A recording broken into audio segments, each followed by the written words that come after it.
आदाब, नमस्कार, अस्सलाम वालेकुम रहमतुल्लाहि व बरकातुहू। शायद आप लोग हमें जानते हो, मेरा नाम एहसान है, ठीक है? और मैं पिछले 15-16 सालों से बच्चों को एजुकेट कर रहा हूँ और समाज के हर वर्ग को हमने पढ़ाया है, ठीक है? तो इस वीडियो में बहुत ही महत्वपूर्ण टॉपिक पे हम लोग बात करने वाले हैं और आप देख रहे होंगे जो टॉपिक है भारत में मुसलमानों के बुरे हालात हैं क्यों? तो इनके बारे में डिस्कस करेंगे। ये साहब हैं जिनका नाम है वली रहमानी साहब। शायद हिंदुस्तान का कोई बंदा ऐसा ना हो जिन जो इनको नहीं जानता हो। अधिकांश लोग जानते हैं इनको। इनका नाम है वली रहमानी साहब। बहुत ही कम उम्र में इन्होंने बहुत ही ज़्यादा शोहरतें हासिल की हैं, अपने नॉलेज के बलबूते पे, अपने ज्ञान के बलबूते पे और अपनी मेहनत के बलबूते पे। तो इस वीडियो में मैं आप लोगों को अपने हकीकत से आपको रूबरू कराऊँगा और ये मैं बस ऐसे ही नहीं बोल रहा हूँ। आपको मैंने छोटा-मोटा रिसर्च किया है इस वीडियो को बनाने के लिए, तो रिसर्च से भी रूबरू करवाऊँगा और रिसर्च में आप ये मान जाओगे कि हमारे देश में मुसलमानों के वाक़ई हालात बहुत ही बुरे हैं, बहुत ही बदतर हैं। तो वो रियलिटी को आपको एक्सेप्ट करना पड़ेगा, ठीक है?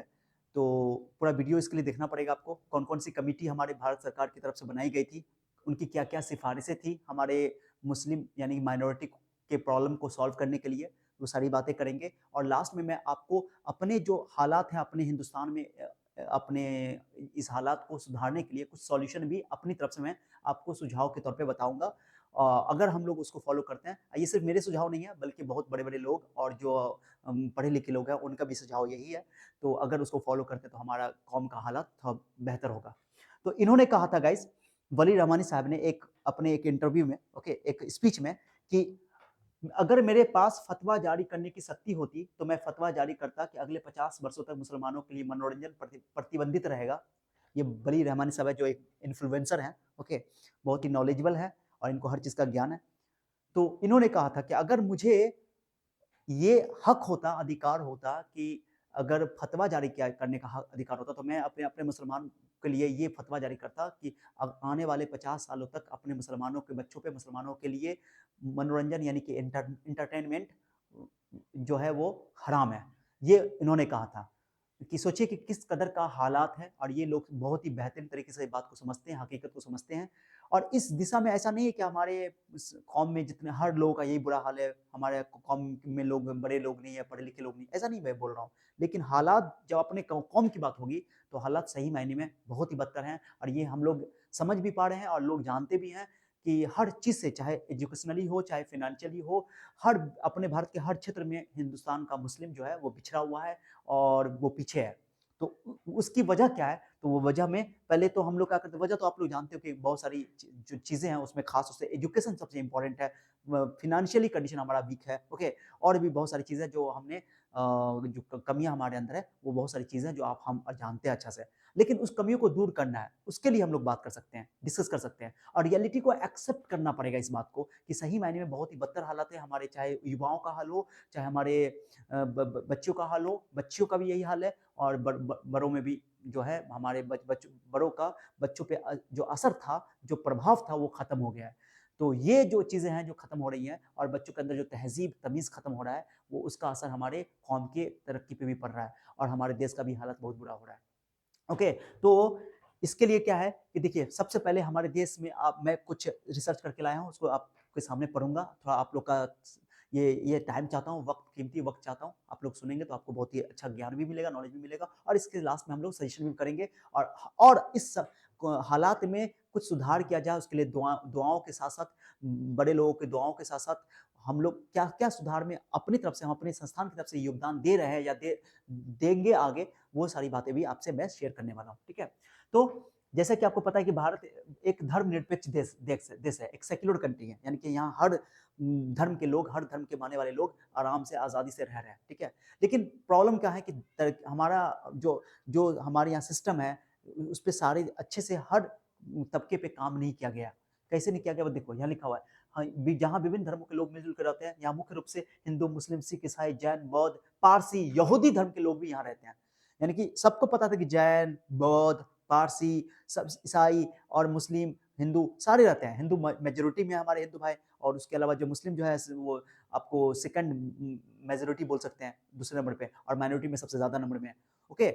तो और इसमें यहूदी भी अपने देश में यहाँ रहते हैं, यहूदी भी है, जो यहाँ लिखा हुआ देखिए, यहूदी धर्म, भारत में यहूदी धर्म के अनुयायी कम संख्या में है, लेकिन वे मुख्य रूप से मुंबई और वह अन्य शहरों में रहते हैं। ओके, तो ये सभी धर्मों के साथ हमारा जो देश है वो सभी धर्मों का यहाँ पे स्थल है, सभी धर्मों को आज़ादी है, सब अपने अपने धर्म को मानते हुए अपने देश में जी सकते हैं और अपने देश की तरक्की में योगदान दे रहे हैं। ठीक है, अब ये इंग्लिश में लिखा हुआ है, आप लोग को नोट्स भी मिल जाएगा जो एजुकेशन से रिलेटेड है उनको। भारत में मुसलमानों की स्थिति के बारे में कुछ सरकारों ने कुछ कमेटियां बनाई थी। उसमें सबसे पॉपुलर है, जो आप लोग हमेशा नेताओं से सुनते हो और लोगों से कहते हो सुनते हो कि कैसे पता चला कि भारत में सही में मुसलमानों की हालत बहुत ही बदतर है, बुरे हैं। तो एक कमेटी बनाई गई थी जिसका नाम था सच्चर कमेटी रिपोर्ट 2006। ओके, 2006 में ये बनाई गई थी सच्चर कमेटी रिपोर्ट, जो यहाँ लिखा हुआ है। प्रधानमंत्री मनमोहन सिंह के नेतृत्व में 2005 में गठित यह समिति भारत में मुसलमानों की सामाजिक, आर्थिक और शैक्षणिक स्थिति का आकलन करने के लिए बनाई गई थी। इसके अध्यक्ष पूर्व मुख्य न्यायाधीश राजेंद्र सच्चर थे, इसलिए इसका नाम रखा गया सच्चर कमेटी की रिपोर्ट।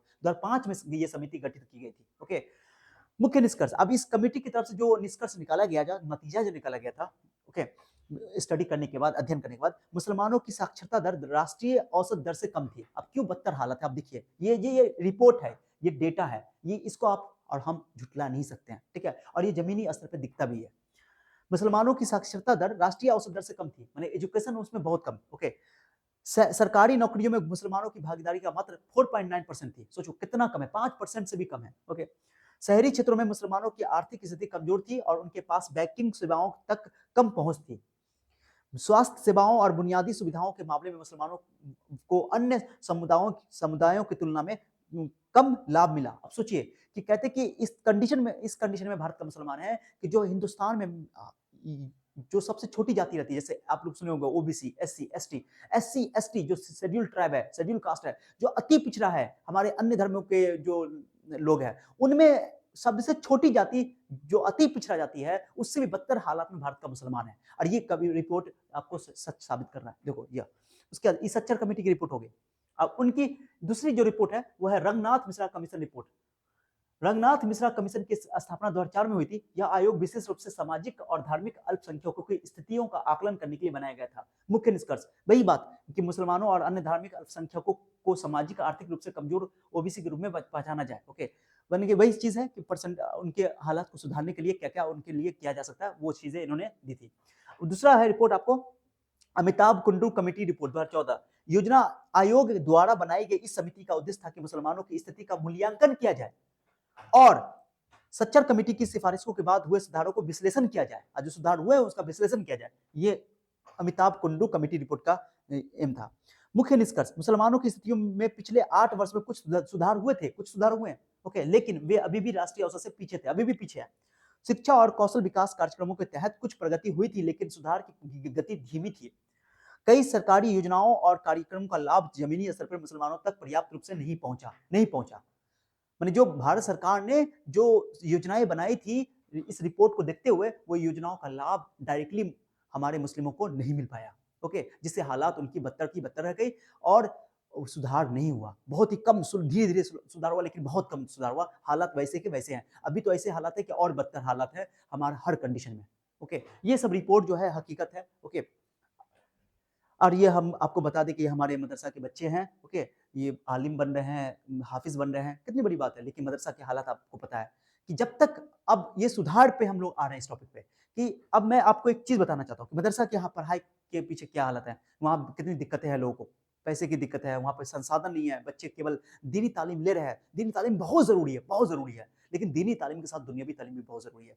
तो हम ये सुझाव, माने कि मेरी तरफ से या हमारे संस्थानों की तरफ से भी ये सुझाव रहेगा, बड़े लोग भी कहते हैं कि हमारे मदरसों में एजुकेशन, दुनियावी पढ़ाई भी होनी चाहिए, दीनी पढ़ाई के साथ साथ दुनियावी पढ़ाई भी होनी चाहिए। उसमें इंग्लिश की पढ़ाई होनी चाहिए, उसमें गणित की पढ़ाई होनी चाहिए। क्योंकि मैंने बहुत सारे हाफिज को देखा है कि हाफिज का दिमाग इतना तेज होता है, इतना तेज होता है कि मैं आपको बता नहीं सकता हूँ। क्योंकि हजारों बच्चों को हमने पढ़ाया अभी तक हाफिज में, और वो बच्चे बहुत अच्छे हैं, बहुत ही आउटस्टैंडिंग है, बहुत मेहनती होते हैं और डिसिप्लिन में बहुत आगे होते हैं।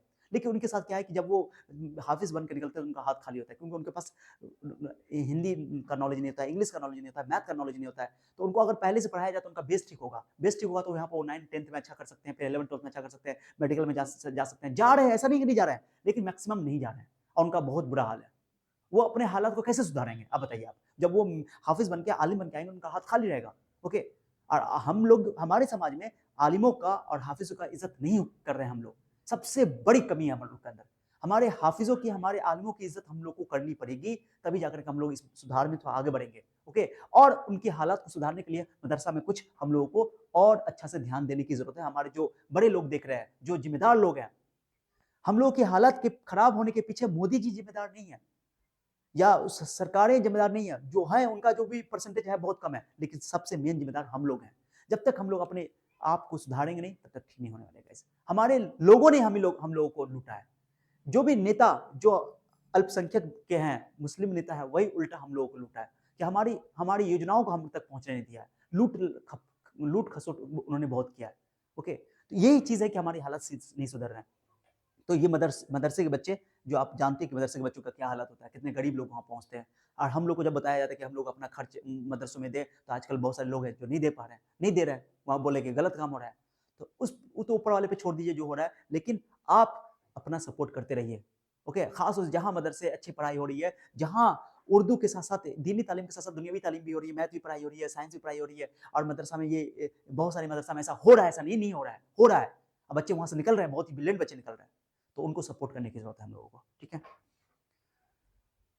जनसंख्या के आधार पे, जनसंख्या के हिसाब से हमारे भारत में अभी फिलहाल उस टाइम में जब 2011 का जनगणना हुआ था, तो उस टाइम में भारत में मुस्लिमों की आबादी 17.2 करोड़ थी। फिर उसके बाद जो है यहाँ लिखिए, यहाँ शिक्षा, ये जनसंख्या की आबादी होगी 2011 के जनगणना के अनुसार। और अभी फिलहाल जो है हमारे भारत में हमारी जो आबादी करीब 20 करोड़ से है, जो कि बहुत ज्यादा है। ओके, और भी इंडिया दुनिया के हिसाब से सोचो तो बहुत ज्यादा है। ओके, मुस्लिम की आबादी, और इतने बदतर हाथ में हम लोग हैं। सच्चर कमेटी की रिपोर्ट 2006 के अनुसार मुस्लिम समुदाय की शैक्षणिक स्थिति चिंताजनक थी। यह देखिए, यह लिखा हुआ है। जब सच्चर कमेटी रिपोर्ट आई तो हमें क्या पता चला, देखिए, मुस्लिम समुदाय की शैक्षणिक स्थिति यानी कि एजुकेशनल कंडीशन बहुत ही खराब था, चिंताजनक थी। 6 से 14 वर्ष की आयु के लगभग 1/4 मुस्लिम बच्चे या तो स्कूल नहीं जाते थे या बीच में ही पढ़ाई छोड़ देते थे। मैट्रिक स्तर पर मुस्लिमों की शैक्षणिक उपलब्धि 17% थी, जबकि राष्ट्रीय औसत 26% था। 26% था राष्ट्रीय औसत, और यहाँ 17% था उपलब्धि। मैट्रिक स्तर, मैट्रिक की बात हो रही है, सोचिए यह हालत था। रोजगार, सच्चर कमेटी रिपोर्ट के अनुसार सरकारी नौकरियों में मुस्लिम समुदाय का प्रतिनिधित्व केवल 4.9%, 5% कम था, जिसमें ज्यादातर निचले पदों पर थे, ज्यादा निचले पदों पर थे। ऐसा नहीं कि हमारे मुस्लिम में बच्चे नहीं जा रहे हैं उच्च पदों पर, हाई पोस्ट पे जा रहे हैं, लेकिन बहुत कम है, उनकी संख्या बहुत कम है। उच्च प्रशासनिक सेवाओं जैसे IAS, IFS, IPS, Indian administrative service, Indian foreign service, Indian police service, अपने नाम सुने, उनकी भागीदारी सिर्फ 3.2% थी, बहुत कम थी। आर्थिक स्थिति, ग्रामीण क्षेत्रों में मुस्लिम आबादी 62.2% के पास कोई जमीन नहीं थी। कितनी बदतर हालत है हम लोग पास, देखिए क्या हाल है हमारे कौम की।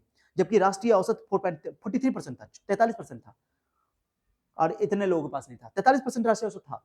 शहरी क्षेत्रों में मुस्लिम समुदाय की आर्थिक स्थिति कमजोर पाई गई। सामाजिक संकेतक कार्यक्रम ये अवधिक श्रम बल सर्वेक्षण के अनुसार 7 वर्ष और उससे अधिक आयु के मुसलमानों की साक्षरता दर 77% थी। सभी उम्र के श्रम बल भागीदारी दर इतना परसेंट थी। मतलब कि ये सब रिपोर्ट बता रही है कि हमारे कंडीशन क्या है। अब ये है हमारे महान भीमराव अंबेडकर साहब। भीमराव अंबेडकर जी कहते हैं कि किसी भी समाज की प्रगति उस समाज के सबसे कमजोर वर्ग की प्रगति पर निर्भर करती है। The progress of any society depends on the progress of the weakest section of the society. Bhimrao Ambedkar साहब कहते हैं कि किसी भी समाज की प्रगति जो है वो उसके सबसे छोटे, सबसे कमजोर वर्ग के जो लोग हैं उनकी प्रगति अगर होगी तब जाके समाज का प्रगति होगा। तो हम लोग, यानी कि कोई भी देश तभी तरक्की कर सकता है जब उस देश की सबसे कमजोर आबादी जो है उस पर ध्यान दिया जाए। हमारे महात्मा गांधी जी, किसी राष्ट्र की महानता इस बात से मापी जाती है कि वह अपने सबसे कमजोर सदस्यों के साथ कैसा व्यवहार करता है। तो ये है हमारे बड़े बड़े लोगों का सोच, और ये वो कमियां हैं हमारे अंदर जिसकी वजह से हम लोग का हालत खराब है। हम लोग बहुत झूठ बोलते हैं, मुसलमान झूठ नहीं बोल सकता है। अगर हम मजहब को फॉलो करने वाले मुसलमान झूठ नहीं बोल सकता है, धोखा नहीं दे सकता किसी को। हम लोग के अंदर धोखा देने का क्वालिटी है। घमंड करना, हर चीज में घमंड, किसी को नॉलेज का घमंड है, किसी को पैसा का घमंड है, ये सभी चीजें। ईर्ष्या करना, दूसरे से जलन होना, चुगली करना, क्रोध करना, लालच करना, दूसरों को नीचा दिखाना, जिम्मेदारी से भागना, आलस करना। सोचिए हमारे कौम में हमारे नबी थे, हमारे जो सहाबा थे, उन लोगों के अंदर आलसीपनी नहीं था, ये सब क्वालिटी उनके अंदर नहीं थी। और हम लोग हर बात में झूठ बोलते हैं, हर बात में झूठ बोलते हैं। हमारा युवा झूठ बोलता है और हम लोग रोक भी नहीं पा रहे हैं। आलस, काम, मेहनत नहीं करना छोड़ दिया हमने, मेहनत नहीं करते हैं। कहाँ से हमारे हालत बदलेंगे? नशा करना, नशा हम लोग करने लगे। हमारा बच्चा, छोटा-छोटा बच्चा सब नशा कर रहा है। 12 साल का, 11 साल का बच्चा नशों में डूबा हुआ है। स्मोकिंग कर रहा है, कोई व्हाइट ले रहा है, कोई दारू पी रहा है, कोई शराब पी रहा है और हम लोग रोक नहीं पा रहे हैं। ऐसा समाज हम लोगों ने बना दिया है। पहले के टाइम में एक समय था कि बड़े अगर गाँव के कोई बड़े किसी बच्चों को गलती करते देखते थे तो डाँटते थे। उसको मारने की ज़रूरत पड़ती थी, मारते भी थे। लेकिन घर वाले कोई नहीं, कुछ नहीं बोलते थे। आज का ऐसा हमने माहौल बना दिया है कि हमारे घर गाँव के कोई ज़िम्मेदार व्यक्ति किसी दूसरे के बच्चों को समझा नहीं सकते हैं, मार नहीं सकते हैं। मारना तो दूर, समझाना भी नहीं है उनको। कितनी बदतर हालत हमने बना दी है। तो ये सब चीज़ को हमको बदलना पड़ेगा गाइस, ओके?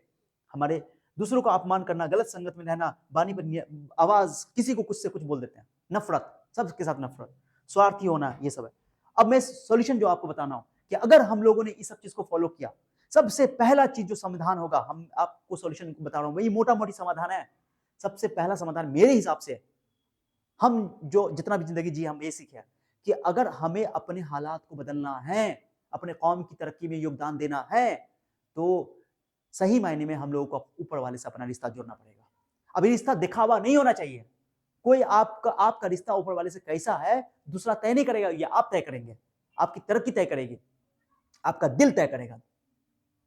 हमारे लोगों में कट्टरता बहुत ज़्यादा है।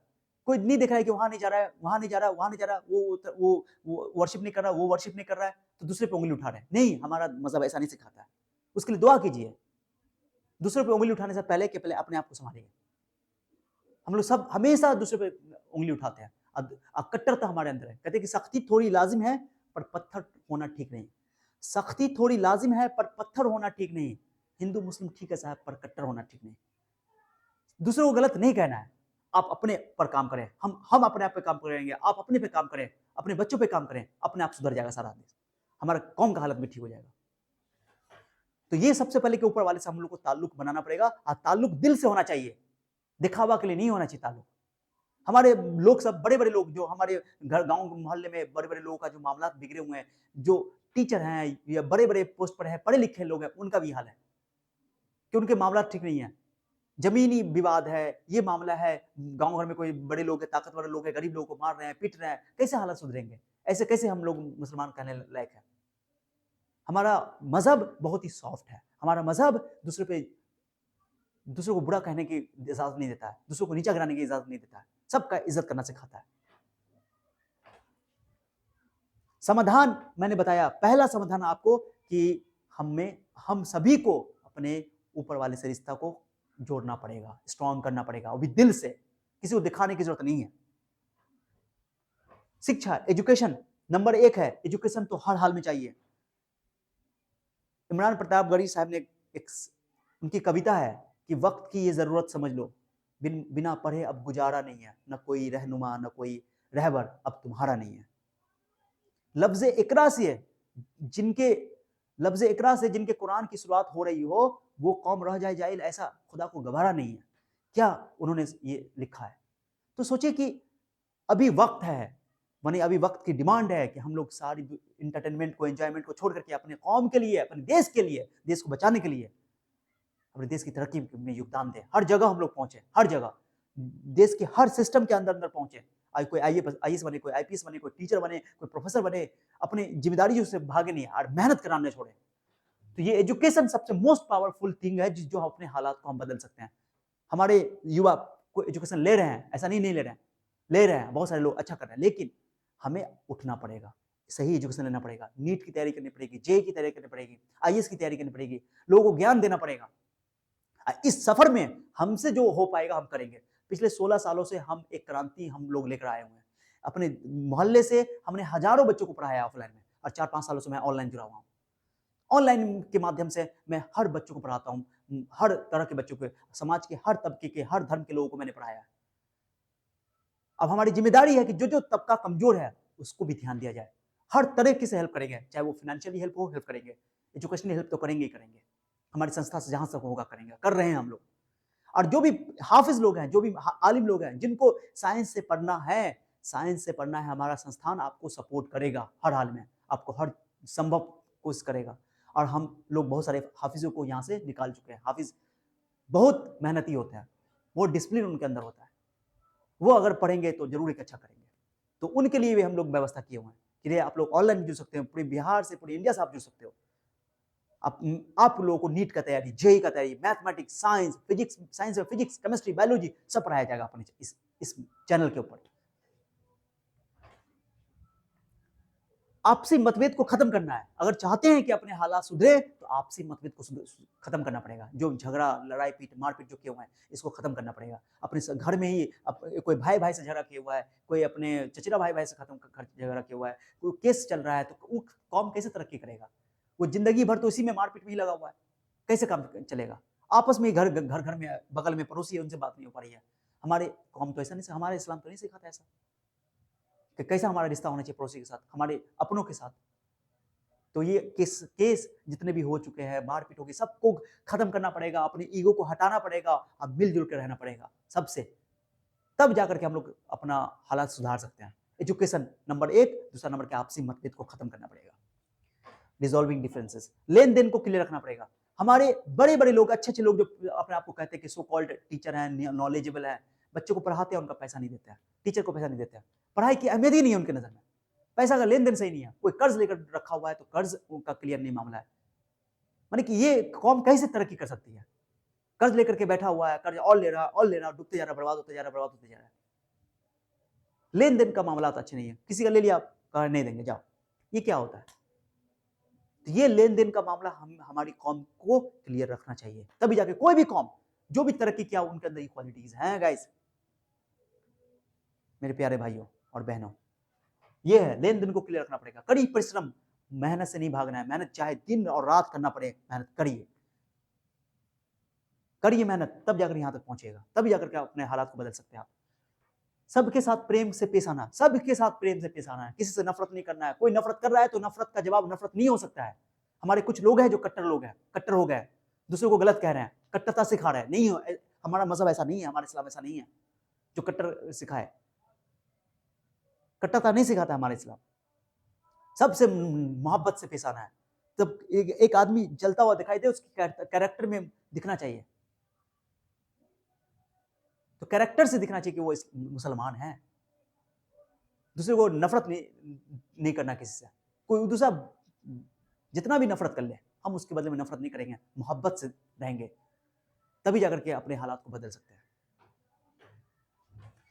तो ये सब कुछ सॉल्यूशन है, और भी सॉल्यूशन हो सकती है, लेकिन हमने आपको बताया कि ये सॉल्यूशन हम लोग करके, और आप लोग हमारे जो हम क्रांति लेकर आए हैं, जो 16 सालों से हम लोग मिल करके, हमारी छोटी मोटी टीम है, हम लोग मिल करके बच्चों को एजुकेट कर रहे हैं।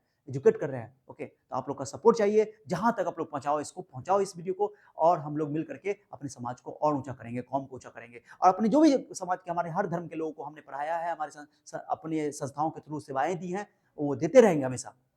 और आप लोगों को किसी टाइप का सपोर्ट चाहिए, किसी टाइप का हमारी संस्थान से हम लोग सपोर्ट करेंगे। उसके लिए चैनल है हमारा, उन्नति ज्ञान का चैनल है, जिसमें 3,63,000 सब्सक्राइबर है। आप लोग यहाँ से जुड़ सकते हैं। कोई बच्चा नीट जेईई का तैयारी कर रहा है, प्ले लिस्ट में यहाँ वीडियो मिल जाएगा आपको, फ्री ऑफ कॉस्ट पूरा पढ़ सकते हैं आप। एक उन्नति एहसान का चैनल है हमारा, ये सब चैनल है, तो आप लोग सपोर्ट कर सकते हैं।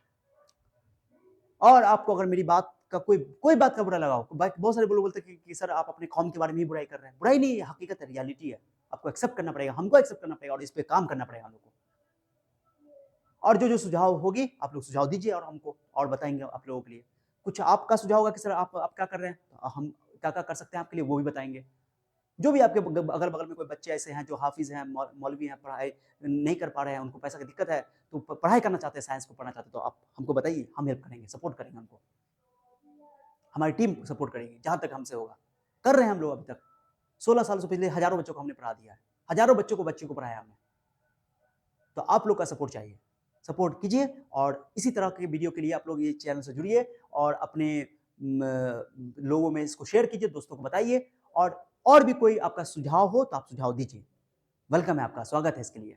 Okay, so thank you so much for your time. आप लोगों का आपके वक्त के लिए बहुत ही शुक्रिया। ओके, मिलते हैं अगले वीडियो में इसी जोश के साथ, और तब तक के लिए take care guys. Okay, take care, Allah हाफिज। ओके, मिलते हैं अगले वीडियो में। That's all.